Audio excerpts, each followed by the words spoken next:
Chapter 1. Ned's Young Days. July 1865. The story begins in Avenel, a small town north of Melbourne.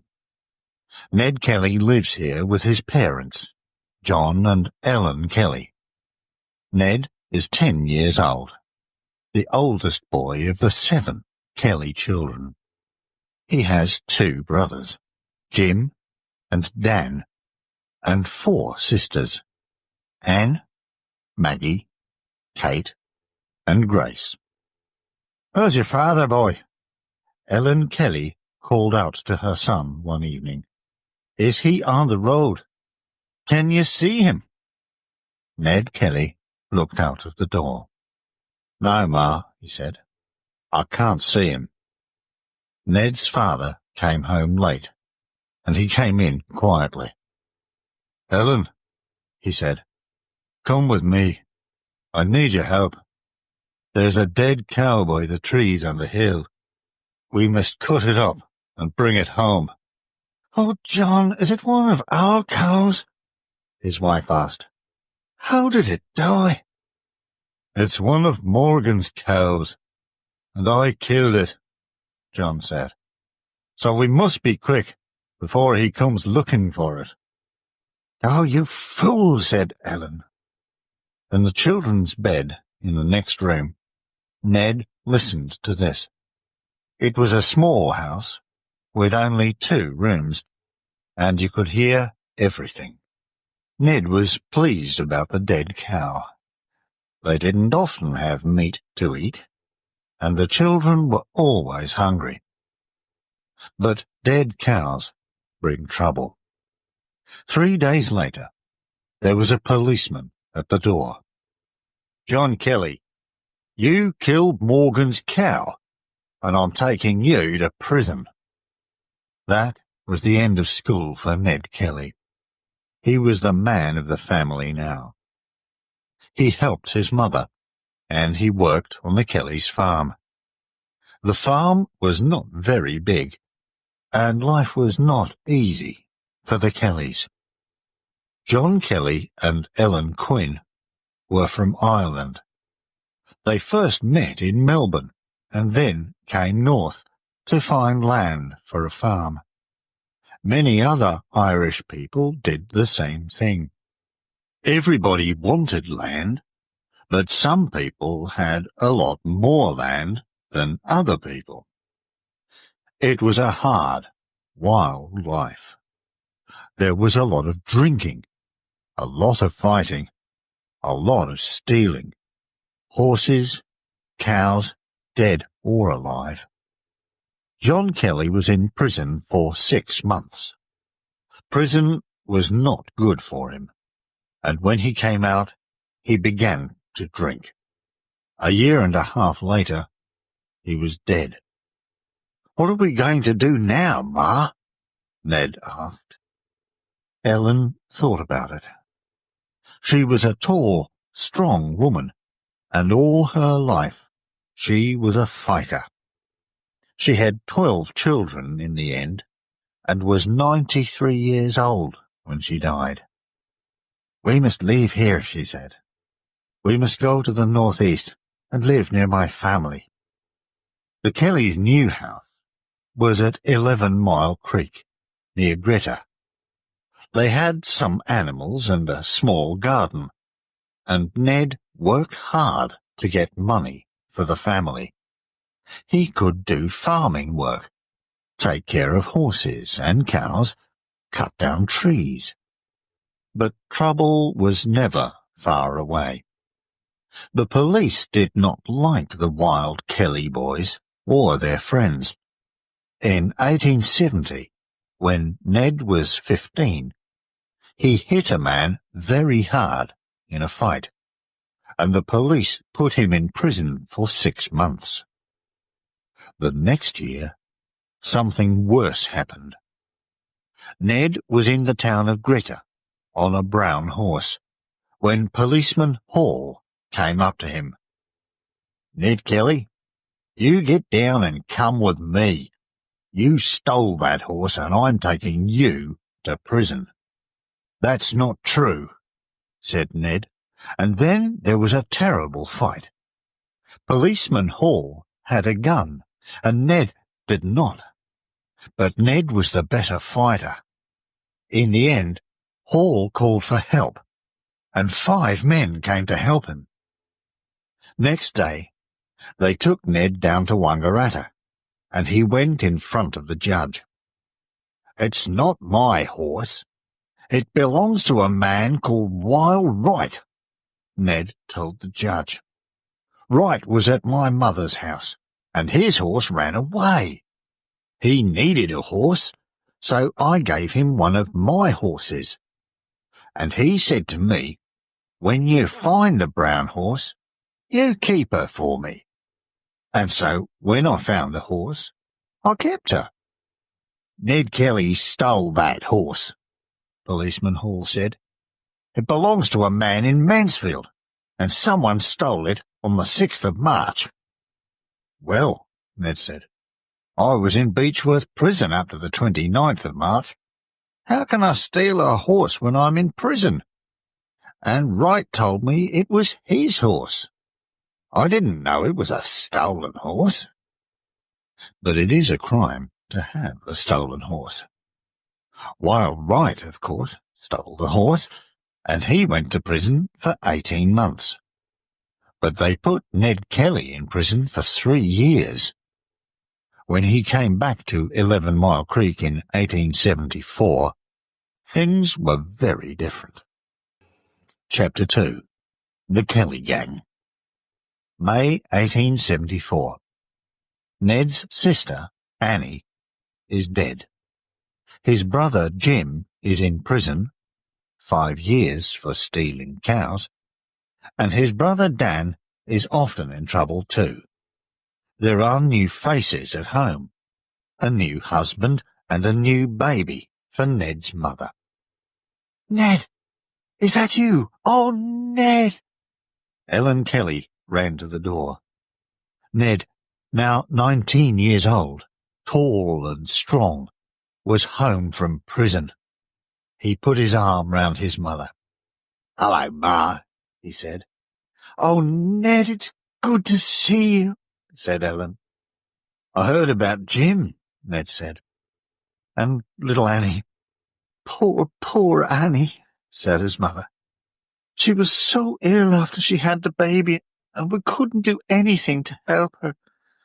And poor Jim got 5 years. "Yes, that's hard," said Ned.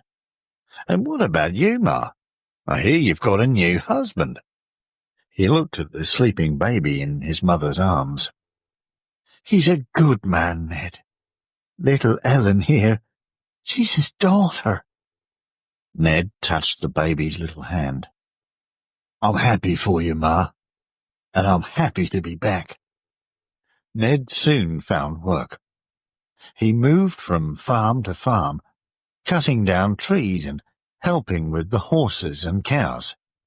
He often came home to see his mother, and he and George King, Ellen's new husband, were soon friends.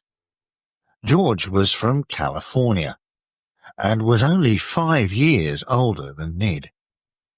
On one visit home, Ned talked to George about the police. "Why do they give me all this trouble?" he said. "I don't know," said George. "They just don't like you."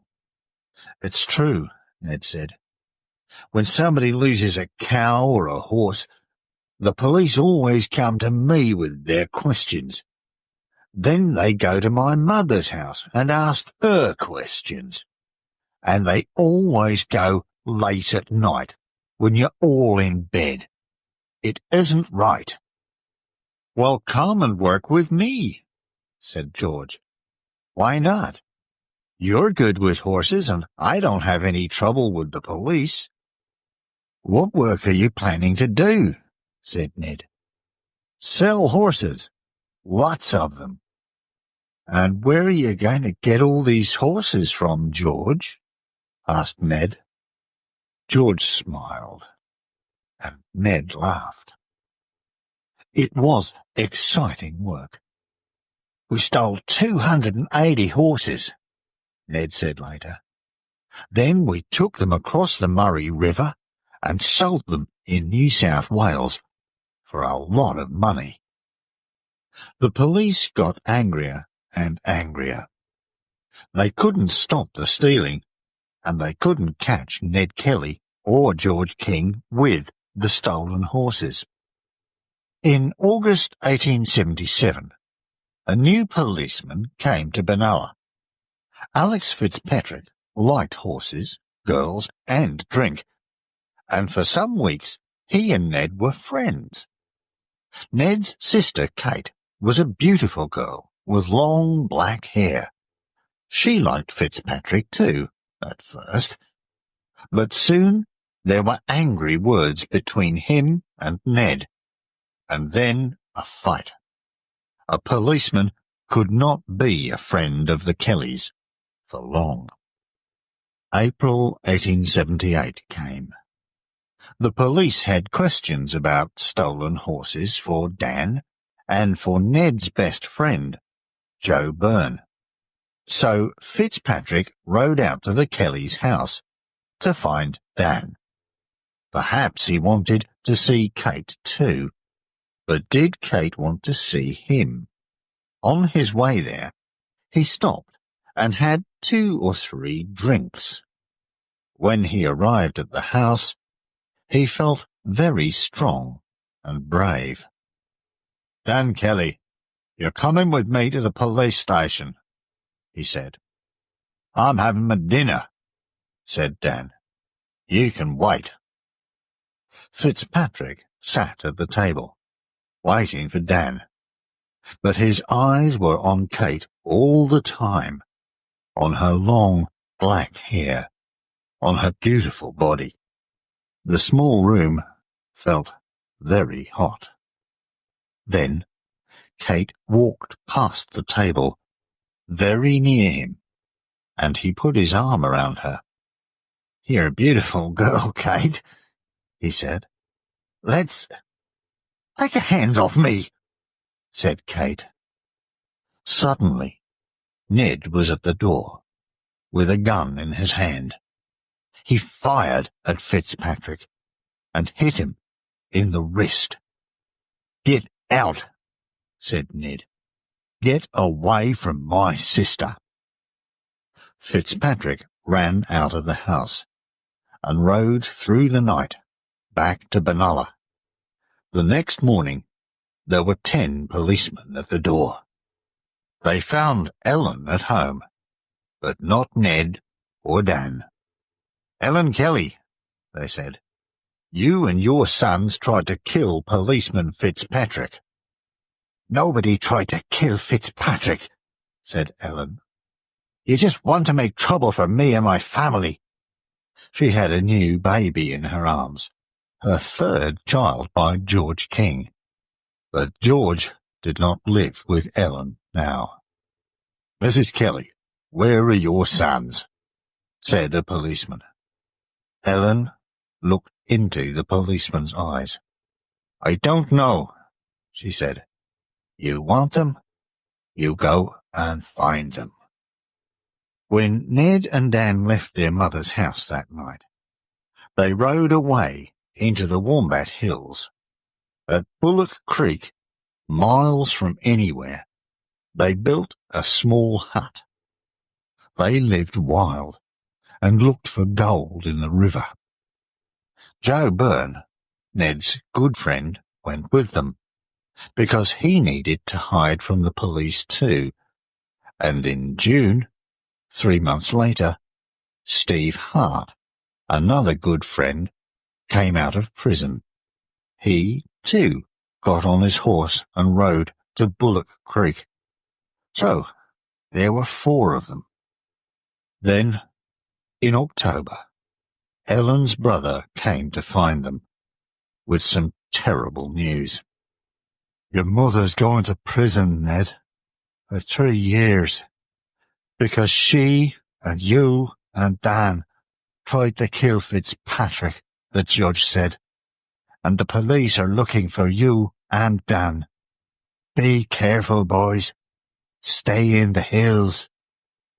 For a second, Ned's eyes were red like fire. He spoke slowly and coldly. "They can look," he said, "but they can't catch me out here." He looked at his brother Dan and his friends Joe and Steve. "These policemen, these judges, they're worse than dogs. They put my mother in prison. And what did she do? Nothing. From now on, we're the Kelly gang. We're free men, and we're staying that way. Are you with me, boys?" And that was the beginning of the Kelly gang. Chapter 3. 3 Dead Men. October 1878. 4 policemen ride north from the town of Mansfield. Kennedy, McIntyre, Lonergan and Scanlon are on their way to Stringybark Creek in the Wombat Hills. They plan to camp there for a week, look for the Kelly gang, and bring them back to Mansfield, dead or alive. Very early one morning, Ned and Dan left Bullock Creek. Joe and Steve waited at the hut. "Walk quietly, Dan," said Ned, "and listen.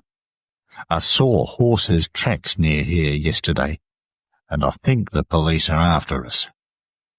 The police camp at Stringybark Creek was only 2 kilometres away, and the brothers soon found it.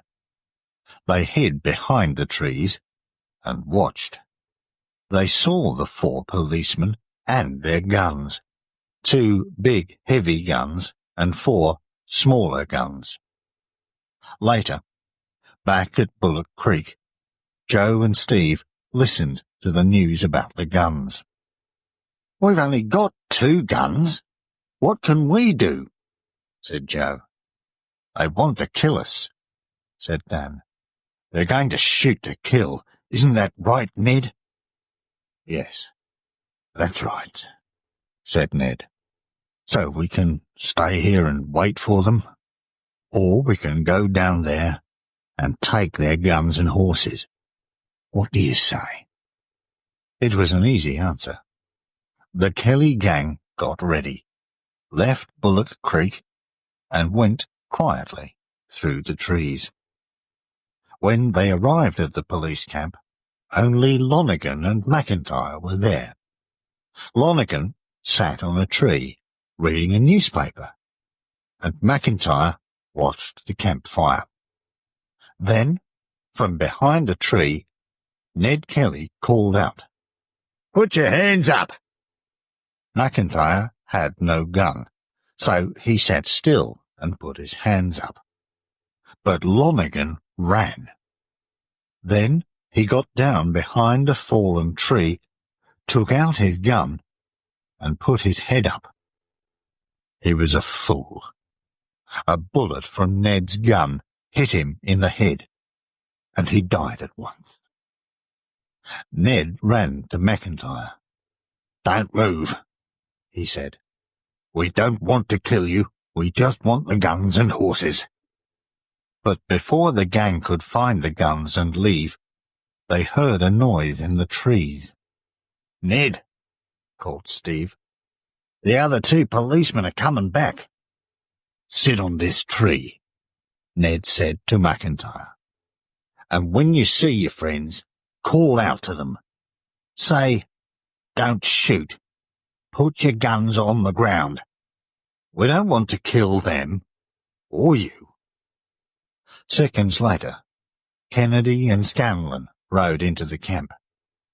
McIntyre stood up and said, "Get off your horses and put your hands up. There are men with guns here." "Oh, yes," said Kennedy. He laughed at McIntyre. "What men? What guns?" At once, the Kelly gang came out of the trees, and Ned called, "Put your hands up!" Everything happened very quickly. A bullet from Ned's gun hit Scanlon, and he fell from his horse. Kennedy jumped off his horse and fired at Dan. Dan fired back, and Kennedy ran back into the trees. McIntyre could not shoot because he did not have his gun with him. But there in front of him was Kennedy's horse. He jumped on it and rode into the trees. Kennedy tried to get away too. He went quietly through the trees, but suddenly he saw Ned in front of him. The two men fired, and Kennedy fell down. Soon he was dead. "He was a brave man, but it was him or me," said Ned. "I didn't want to do it. I didn't want to kill any of them." The gang put coats over the 3 dead bodies, took the horses, guns and food, and rode away. "They came to kill us, boys," said Ned, "but we killed them. What could we do? Now we must go, and we're not coming back." The Kelly gang rode away to the north. The next day, tired and dirty, McIntyre arrived back in Mansfield. Soon every town and village and farm in the northeast knew about the killing of the 3 policemen at Stringybark Creek. "The Kelly gang are killers," said the police. "These men are now outlaws, and we must catch them, dead or alive.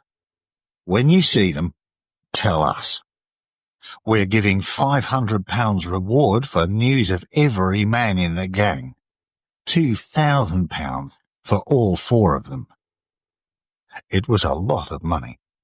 More policemen came to the northeast, with more guns, more horses. Ned and the gang stayed in the northeast. They tried to get away to the north, but there was a lot of water in the Murray River, and they couldn't get across it. They got help from their friends and moved from place to place all the time. One week they rode more than 300 kilometres.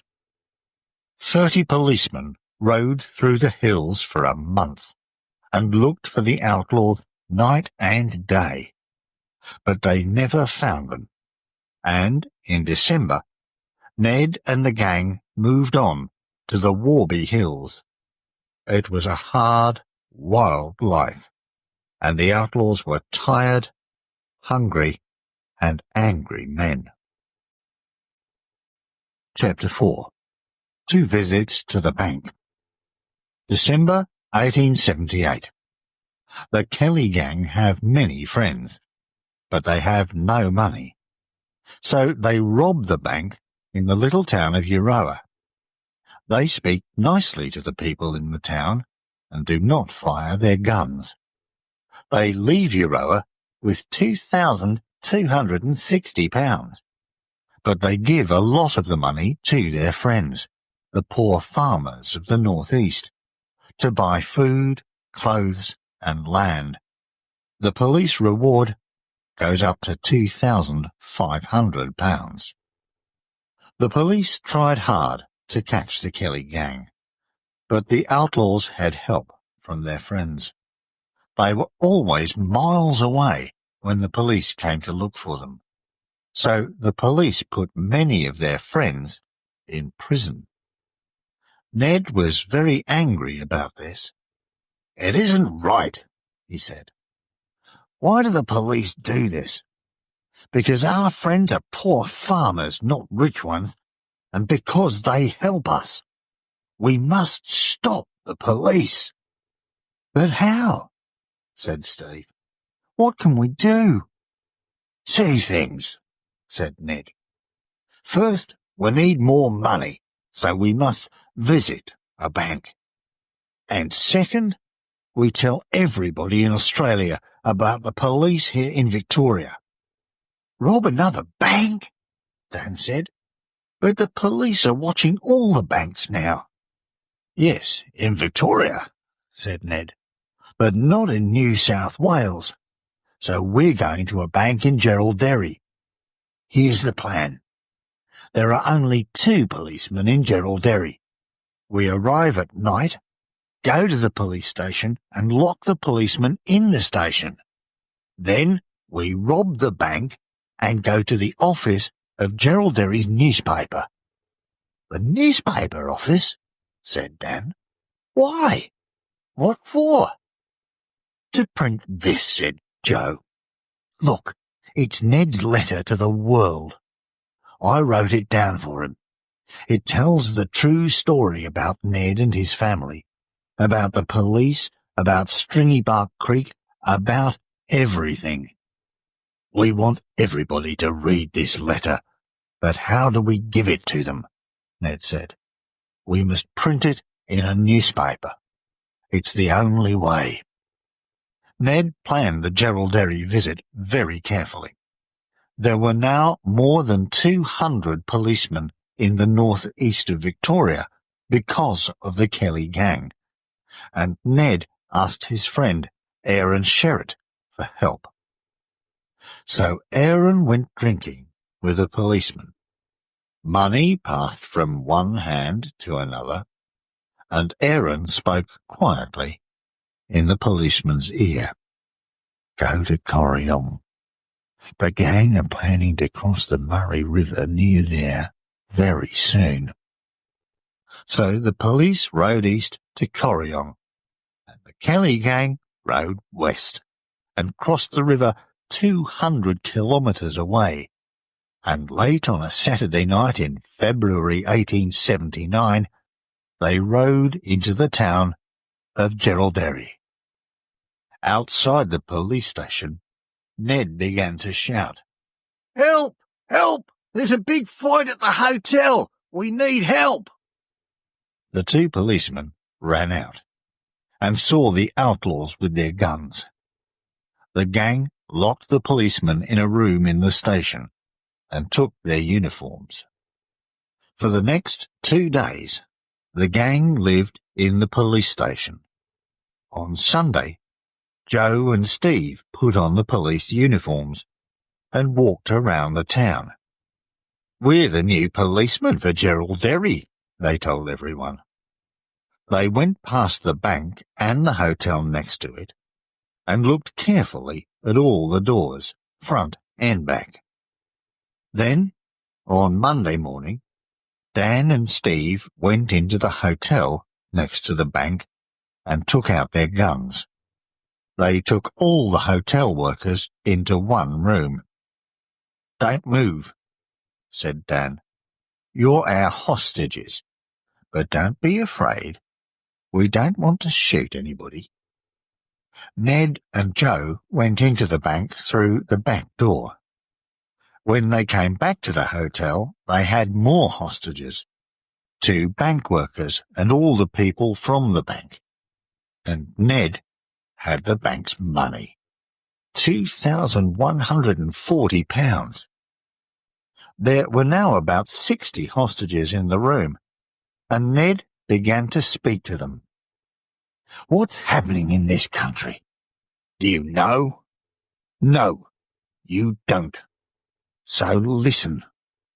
Poor men get poorer, and rich men get richer. The police help the rich farmers and put the poor farmers in prison. Why? For nothing. Do you call this justice? There is no justice in Australia. The police say we are killers, but I say the police are killers. I'm going to tell you about Stringybark Creek. The true story, not the police story. Ned began to read to the hostages from his letter.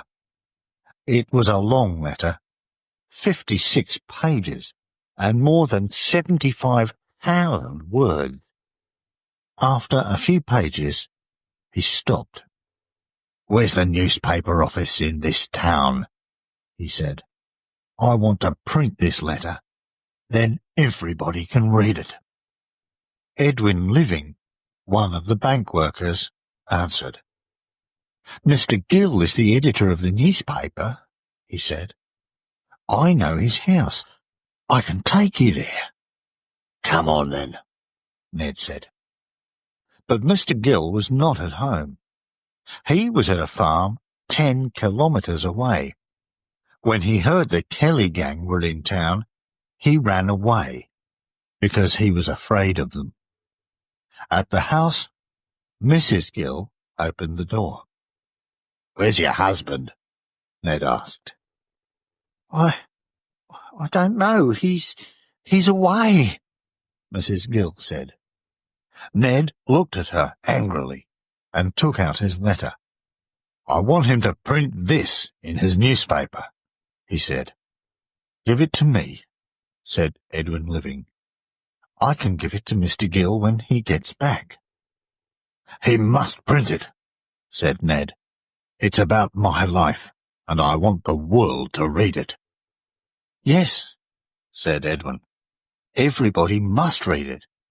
And Mr. Gill's going to print it. For sure, Mr. Kelly." "He must," Ned said. "All right. You give it to him. But do it, or the next time I come to Gerald Derry." They went back to the hotel, and Ned had a drink with the hostages. Then the 4 outlaws rode out of town, back to the Murray River, and across into Victoria and the hills in the northeast. The police looked everywhere.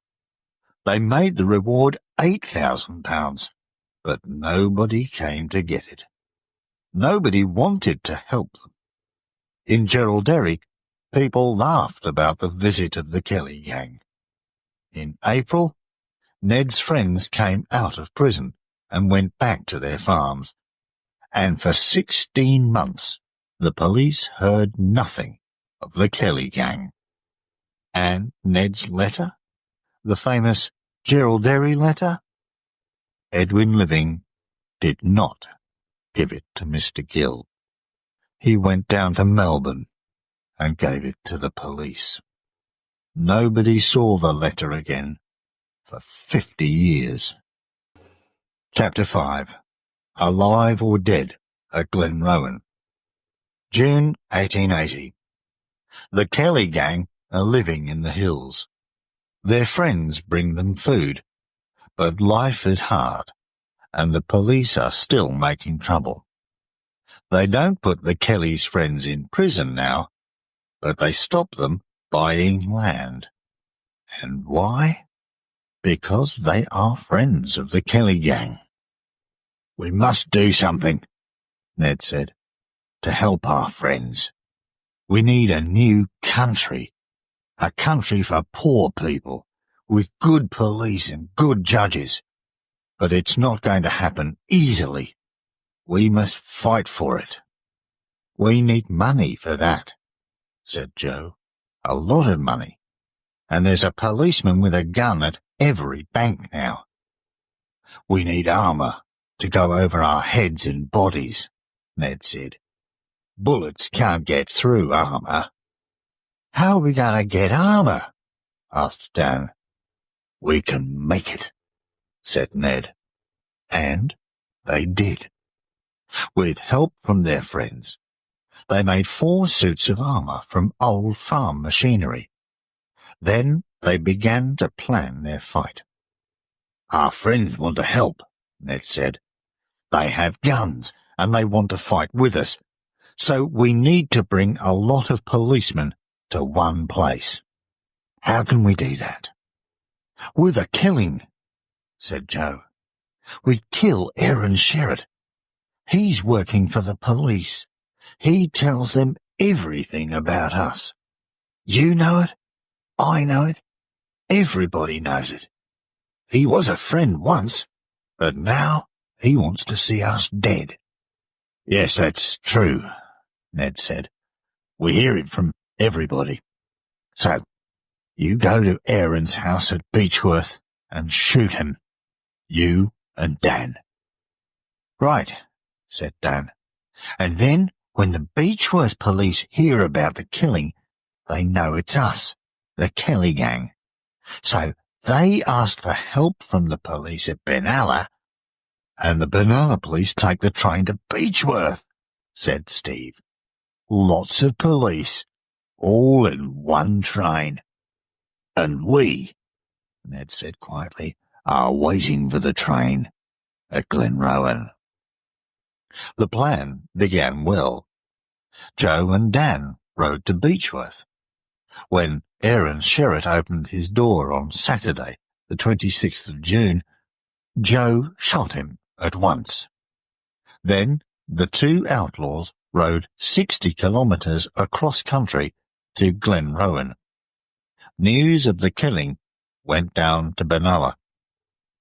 Ned and Steve arrived at Glenrowan Inn on Saturday afternoon.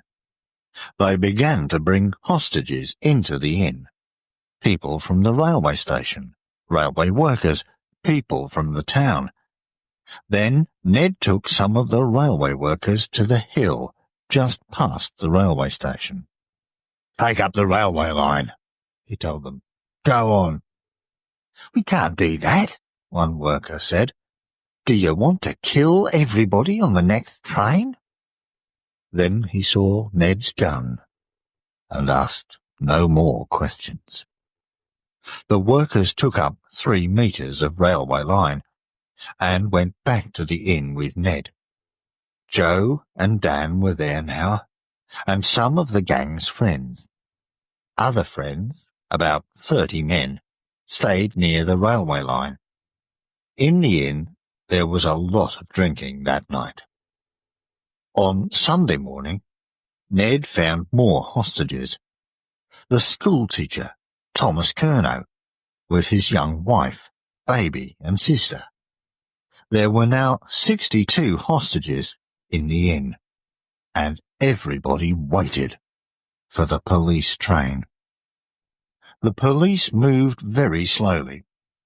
In Beechworth, Benalla, and Melbourne, they talked, made plans, and talked some more. In the end, a police train left Melbourne late on Sunday evening, and that evening Ned told about 20 of the hostages, "You can go home." Later, the schoolteacher came to him. "Can I take my family home?" he asked. "Don't be afraid of me, you know I'm a friend of the Kellys." "Yes, you can go," said Ned. Thomas Curnow was a brave man. He took his young family home, and later went quietly out into the night and along the railway line. At 3 o'clock in the morning, he heard the train and held up a red light. "Stop! Stop!" he cried. At the inn, Ned and the gang heard the train too. They listened, but there was no noise of a crash, no train falling through the trees, no cries and shouts. "What's happening?" Steve said. "Nothing," said Ned. "Somebody stopped the train before it got to the broken rails. Put your armour on, boys, and get ready to fight." The gang went out to the front of the inn. They began to fire at the police, and the police fired back. Bullets went everywhere. 3 of the hostages inside the inn died. The police shot Ned in the arm and the foot, and Joe in the leg. "Go back into the inn," Ned said to the gang. "I must find our friends. They must get away from here." The gang's friends were near the railway line. "We want to fight, Ned," they said. "Take us with you." No, you must get away," said Ned. "The plan for the train went wrong, and there are police everywhere. This is our fight. You can't help us. Go!" Back at the inn, the shooting did not stop. The hostages Many of them, women and children, were on the floor, their faces white and afraid. Joe was in the front room, with a drink in his hand. "I drink to the Kelly gang," he cried. Then a bullet came through the wall and hit him. He died at once. The wounds in Ned's arm and foot were bad, and in the trees he fell to the ground.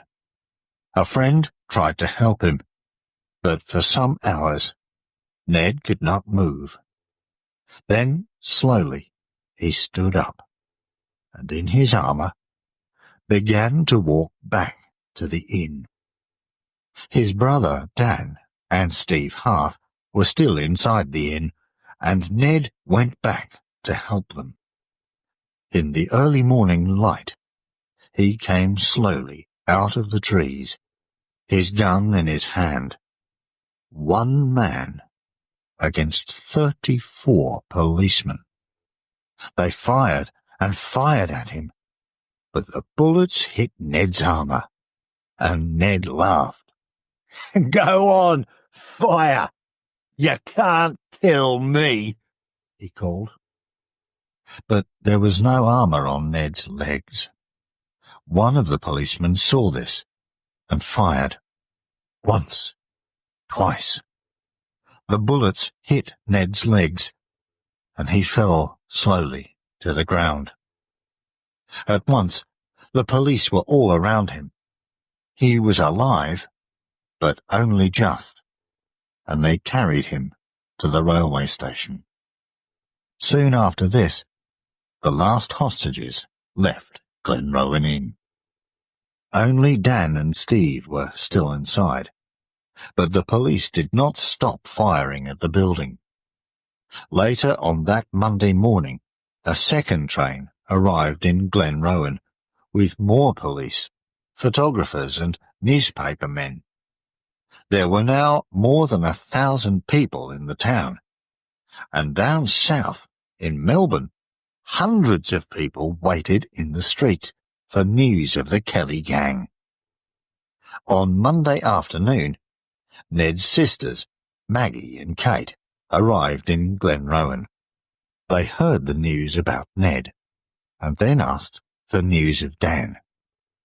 "Maggie, tell your brother and Steve Hart to put down their guns and come out of the inn," said a policeman. "Tell them to stop fighting?" "Never," said Maggie. Maggie and Kate did not see Dan alive again. The police were afraid to go into the inn, but they did not want Dan and Steve to get away in the night, so they set fire to the building. Old buildings burn fast, and when Maggie and Kate got to the inn, the sky was red with fire. "Oh, Dan," Maggie called out again and again. "My poor, poor brother," Kate cried. Glenrowan Inn burnt down to the ground. When the fire was cold, they took out the dead bodies of Dan Kelly, Steve Hart, and Joe Byrne. Ned was alive, but in prison. It was the end of the Kelly gang. Chapter 6. Ned's Last Days. July 1880. The police take Ned Kelly to Benalla, then to Melbourne Prison. There is a lot of waiting and talking and more talking. The police talk, the judges talk, Ned talks, but the ending is always the same. At the end of October, Ned went before his last judge, Sir Edmund Barry, in Melbourne. For 2 days, Judge Barry listened to the police, listened to Ned, read the police papers and thought about it. But he didn't think long. There were a lot of dead policemen in Ned Kelly's life, and there was only one answer to that. Ned Kelly must die. Hang him in the prison. Hang him by the neck until he is dead. A lesson to every outlaw in Australia. Ned's mother Ellen was still in Melbourne prison. When they told her the news, she cried. She cried for her dead son Dan, and she cried for her son Ned, alive but waiting to die. They took her to see Ned on his last day alive. What did mother and son talk about that day? Ned's sisters and brother worked hard to help him. "How can they do this?" said Maggie angrily. "How can they hang poor Ned? What did the police do to him? Why don't the judges think about that?" "Me," said Jim. "No time for that now. We must get out there and talk to the people in the town." And so they did. They went all round Melbourne, to all the hotels, talking to everybody. "They're going to hang Ned Kelly. What do you think about that?" they asked. "It's not right," said one man. "Why do they want to hang him?" a second man said. "Because he killed a policeman?" "No, because he helps poor people and gives them money, that's why." "But what can we do?" asked a third man. "Put your names on our petition," was the answer. There were more than 32,000 names on the Kelly petition, but the petition changed nothing. So the last visitors came to see Ned on the 10th of November, and he ate his last dinner. Then he sang for half an hour and went to bed. Next morning they took Ned across the prison to a room with a rope. Outside the prison, more than 5,000 people waited, men and women, rich and poor. "Where's the Kelly family?" one woman asked. "Some of them are here at the hotel," was the answer. "But Maggie went back to Beechworth yesterday. She wanted to be with her children, and there's Ned's poor mother. She's in the prison too, waiting for 10 o'clock. Then the prisoners in Melbourne prison began to make a terrible noise, shouting and crying out and banging on their doors. And in her room, Ellen Kelly cried quietly for her oldest son. In the hotel, Jim Kelly sat with his head in his hands. "Poor Ned, this is the end of all his troubles," he said. And at 10 o'clock, the prison officers put the rope around Ned Kelly's neck and hanged him. Ned was dead. But in the northeast, life went on. 68 people got money from the Kelly gang reward. Schoolteacher Thomas Curnow got £1,000. A new man, Policeman Graham, came to Greta. He was a good policeman, and Ned's friends listened to him. "Don't make trouble, and then you can buy your farms," he told them. He went to 11 Creek and had tea with Ellen Kelly. Everyone talked about that. Slowly, things began to change. The police tried to be more friendly, to help poor people and not just the rich. Most of the young men stopped stealing and fighting the police. Soon it was quiet in the northeast. The other Kelly children stayed out of trouble. Jim Kelly was a good son to his mother all her life. Ellen lived to the age of 93 and had many grandchildren, but she never forgot her oldest son, Ned. Who was the real Ned Kelly? Did he fight for the poor or just for Ned Kelly? Some people say he was a brave man. Some people say he was a fool. Some people say he was just a killer, just a wild man with a gun. One thing is sure. More than 100 years later, people are still talking about him. There are books about him, and songs and films and websites. Everybody still remembers Australia's most famous outlaw.